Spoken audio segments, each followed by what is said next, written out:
Nagpapahuli nga daw sila mga buddy para meron silang extra pang baon. Natouch talaga ako dun sa kwento ng bata mga buddy kasi sabi niya sa akin mga buddy maliit na talaga yung bahay nila. Dahil na curious talaga ako mga buddy kung gaano kaliit yung bahay nila mga buddy, sinabi ko sa mga bata na puntahan natin yung bahay ninyo. Isabi naman sa akin ng mga bata na mga buddy malapit lang daw yung bahay nila dito kaya nilakad na lang namin. Medyo malapit na talaga yung bahay nila mga buddy sa highway tapos may iskinita dito at pinasok namin. Medyo makipo talaga tong daan na pasok mga buddy tapos sa unahan pala nito nandito yung bahay ng mga batang nagkakaroli. Noong una mga buddy hindi talaga ako makapaniwala sa sinabi ng bata na maliit lang talaga yung bahay nila.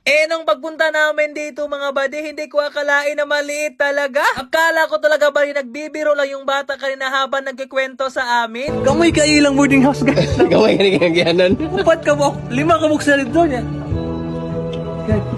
Kagyanan, no?